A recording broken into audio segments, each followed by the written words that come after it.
If you have not been paying attention to the college football off-season because you have shifted off into ACC basketball land, or you're focused on the NFL playoffs or the Carolina Hurricanes as the trade deadline approaches, and we're seeing where they are in a push for the playoffs, the Stanley Cup. We also have the outdoor game coming up, the Stadium Series. Did you see the big, giant Sebastian Aho they're putting on the side of a building in North Hills? I did. You could see it from the Beltline. It's pretty cool. It's pretty cool. So all these things are going on. But behind the scenes, or in the college football world, I should say, there's been a lot of drama in the SEC over a quarterback recruit, Jaden Rashada. Essentially, it broke down like this. Rashada is a 4-star quarterback recruit, and he entered into a name, image, and likeness agreement with a Florida Gators collective. I believe the collective is called like the Gator Collective or something like that. They all have some names, whatever. That's neither here nor there. But this collective put together an NIL agreement worth $13 million. But the problem is that the collective can't actually pay the $13 million. So, with that in mind, Jaden Rashada said, on second thought, I'm not going to commit to the Gators. And this has caused all sorts of drama. And here comes SEC Commissioner Greg Sankey saying, nope, see, this is why you need NIL change. It highlights the reality that in 2018-19, as NIL laws were beginning to emerge at the state level, the observation was the wrong way to do this is on a state-by-state basis, with no consistency, where young people don't know what are the laws in state A versus state B, or what happens in state C, where there are no laws. And then where we do have laws, there's not a lot of state-level regulation, where if a state adopts a speed limit, a state enforces the speed limit, correct? Mm-hmm. So here we don't have a lot of that oversight. And I think it highlights the need for change. So that's Greg Sankey, SEC Commissioner, talking about Jaden Rashada, who, again, had an NIL deal with the Florida Gators Collective, $13 million. That wasn't the money he was actually going to get, what he agreed to. So he backed out of his commitment, and now everybody's losing their minds. Here's where... Here's the problem. Okay, so you're allowed to transfer for free. Technically, you're allowed to transfer for free once. Mm-hmm. Okay? Everyone's allowed to do that. Mm-hmm. But he signed an NIL. Name his NLI. Mm-hmm. National Letter of Intent. Letter of Intent. So yes. He needs a release from that in order to transfer now without using the one-time transfer that he gets for free. Yeah. So there within lies the issue for the player. Well, here's where the real issue is, because you're right in the sense that there's all sorts of in-the-weeds parts of this. But this is where I have the biggest problem. The problem with Greg Sankey, the problem with the NCAA in hiring Charlie Baker, the Massachusetts governor, the former Massachusetts governor, whose entire job, and the reason why he was hired, is to go to Washington, use his political skill, and to lobby on the behalf of the NCAA to try to regulate the name, image, and likeness marketplace, which Congress has shown no interest in really doing. And the real reason why is because they actually want to get the antitrust involved with this, essentially preventing the NCAA from getting sued again the way that they were, and why the floodgates have opened the way that they have. All right? But there's two conversations.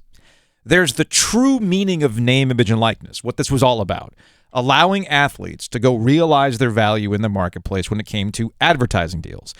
This has always benefited, to me, women's sports more than anything else, where you have a lot of athletes with huge followings on social media, and they'd be able to cash in on that. Not saying that the men's side of things doesn't, but when it was always positioned as this is going to be really damaging for women's sports, actually, no, it benefits women's sports in a major way, that they were trying to gaslight you or try to make it seem like it was nefarious. No, there's nothing nefarious about that. It's good for women's sports.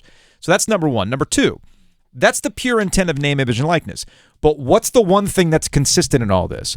The schools themselves are the ones who end up ruining this. It's the fans and the boosters who end up ruining this. So essentially, they took the rules for name, image, and likeness, put these collectives together who are acting on behalf of the universities to pay the athletes to go and play there.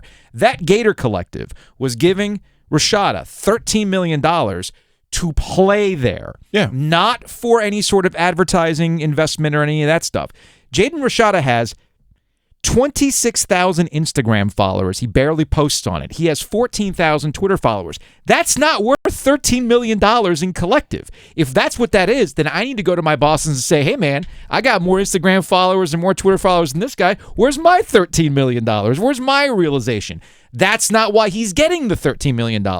The reason why they felt he was worth $13 million is because that's the value he has to the school. That's the value he has in winning. So the real issue here is you got to pay the players.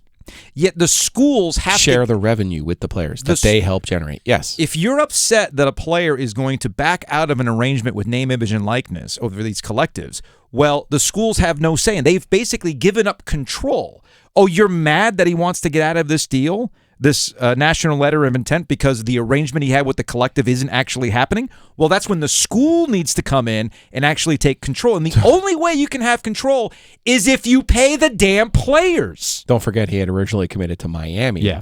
And then Florida swooped in and said, no. Yeah. We'll offer you this. So, look, this is a classic case of the NCAA. We see this with Jim Phillips. With Jim Phillips at the ACC, where, y'all, it ain't going back. And this discussion of, well, this is very nefarious. Well, no, it's not nefarious. It actually benefits the athletes to realize their value in the marketplace, like other students on campus who might not play sports, or, the coaches who also realize their value. So let's just call it what it is. You're very upset that your underpaid workforce, or the workforce you didn't pay, period, is now finding its way to get some money, and they're realizing their leverage, and you're mad about that. So you're going to try to go to Congress and be like, hey, cool, guys, can you regulate this for us? But what is the one thing that always happens? You can regulate it all you want. You can come up with arbitrary rules with the NCAA enforcing name, image, and likeness. But who always ruins it? Who always ruins it? The fans. The fans, the boosters. So the schools are left with one choice and one choice only. That's the one thing they refuse to do. You want control. You want true control over who's going to be on your roster? You know what you can do? You can sign them to a contract. Sign them to a contract. You're upset about transfer portals? Oh, this guy, we invested in recruiting this guy. He's here for a year. He doesn't like it. Now he's going somewhere else. And this other coach is going to reap the benefits. You know what you could do? Sign him to a contract. Put him on the payroll. And that way you actually have control and access to their rights. And if they want to go somewhere else, you can negotiate that. I don't know. Maybe you can make a trade. Man, it sounds a lot like professional sports. If I sound like I'm being super sarcastic or super over it or super crass, it's because I am sick and tired of those in charge acting like they have no control over this, acting as though, I don't know what to do. We need Congress to do something. That's the last thing on their minds, man. They got bigger fish to fry, and they've told you time and time again, that's a you problem. And even somebody like Tommy Tuberville, okay, the former football coach who's now in Congress, who has actually brought up, we got to get regulation. You know the one thing Tommy Tuberville won't do, and has said as much? I ain't giving you antitrust exemption. That ain't how it's working, because he even understands the business. So I'm a little over the adults in the room acting like they're powerless to do something right here, because the right thing to do is the thing they refuse to do, and that is to put players on the payroll. Put them on a contract. And now that way you don't have situations like this playing out and you're going, oh my goodness, everything is so terrible.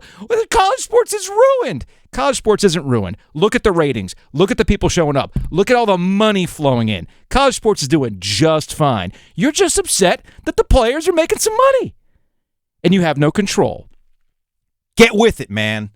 It upsets me. It drives me nuts when I hear people who should know better talking up a storm about how everything's so terrible. It's not. And if you have a problem with it, there's ways to change it, because it ain't coming back to the way it used to be. You control how things can go going forward. And doing the right thing is to just put them on the payroll.